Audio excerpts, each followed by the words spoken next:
week in WAC play, improved to 8-0 in league play, two-game lead for the top spot headed on this road trip. What are just some important things to kind of take away as we prepare to go on the road for two more difficult ones in the WAC? Yeah, we're halfway home.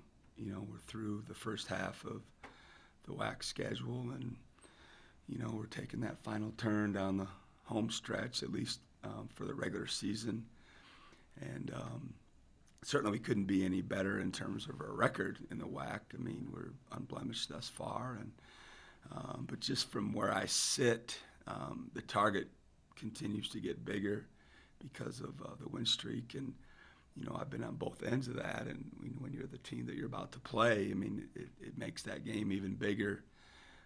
Just because if they were able to, beat us, it causes a little ripple and ups their confidence going forward, et cetera. So we talk about that as a team, and certainly as we prepare to go on the road to play in other people's barns, we'll talk about it more before we depart.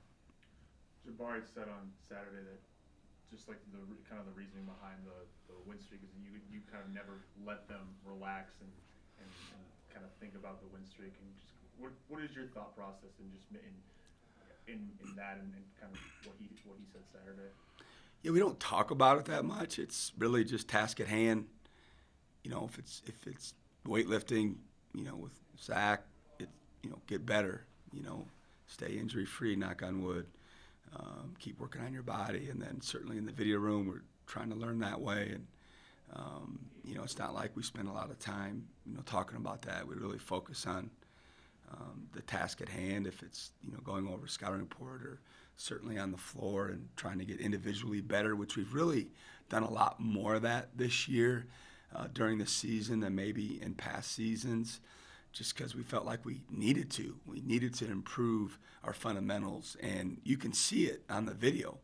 We're far from perfect, but we're fundamentally a better basketball team, and the reason behind it is the individual work that they've been putting in during their required practice, and then certainly the work they're doing on their own. But these kids love to compete, and regardless of any streaks, when the ball is thrown up, when nobody's watching, or when obviously they're keeping score and there's people in the stands on game night, the kids play for one another, and they're unselfish, and they love to compete. So I don't worry too much about them getting caught up in anything like that.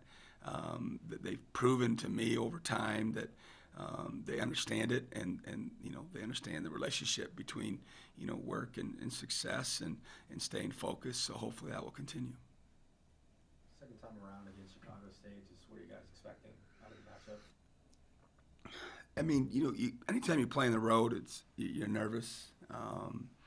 We've been there now a couple times, so we know what to expect in terms of the venue, and they're going to be like every other team. They're going to give it their best shot, and we've got to be mentally and physically ready. And I haven't gotten a deep dive into them yet. I spent yesterday more watching our games. I hadn't got to watch the Bakersfield game really in depth, so I spent it watching that game and our Grand Canyon game, and then certainly watch the Super Bowl as well. So I'm a little behind that way. Obviously, Kansas City was this kind of a strange game. The last here was you guys would go by 10, and then they cut it to 3. What do you kind of remember about that game? And just thoughts on maybe making sure that if you do get ahead, you don't let them back in this time. Yeah, I mean, they could have easily won that game. We didn't close out the game very well. We made some poor decisions down the stretch. I don't know if it was we just couldn't pull away, but they just played well. The big kid didn't play against us, and he's back now. And I'm sure their group will have a lot of confidence when we get to Friday, Saturday, and both of us preparing for that particular game because of how they played at our place. So I think that will be motivating for our guys as well. Yeah, we won't have to dig too deep to get them to understand, that they're a good basketball team. We got a ton of respect for Billy and the staff and their players, and he's doing a really good job. They just went over to Cal Baptist and beat them, and we think they're a terrific basketball team. So being motivated for that game won't be hard. It'll be real easy. The video will be telling. Certainly we got to take care of our business and play well on Thursday. But you know, that Saturday game should be a tough game for us. I feel like you guys have gotten just a little better of closing out those games since that Kansas City game. I do. You know, we've had plenty of opportunities to do that, and even during the game, you know, obviously there's a lot of timeouts and stoppages in late game with video review, et cetera. And so we talk about, hey, you know, remember when we were playing Kansas City or what have you, and the decisions that, you know, we didn't make. You know, we've got to remember those, and we've got to learn from it. And you know, we're in a very similar situation. So if they score, you know, let's get organized. Don't be in a hurry and take the ball out too quick, or what have you, depending on time score, who has the ball, et cetera. But we'll talk about it during the game. We certainly talk about it in the video room and on the floor. But even just a quick reminder to kind of refocus and understand where we're at. And I thought recently they've done a better job of understanding time and score. You know, do we need to, work the clock a little bit more, you know, down the stretch because of the lead and how much time's remaining, and you know, not to get panicked when teams press or trap when they're in that hurried state or frenzy state where they're trying to make a comeback. So I do believe that they've learned from mistakes, and we've gotten better at it, and I'm certain we're going to have a few of them here coming up real soon. You guys have been taking better care of the basketball lately. 9 turnovers against Cal State Bakersfield. I think it was 8 Mm-hmm. last game against Grand Canyon. Just how happy are you with the way they're playing in that aspect?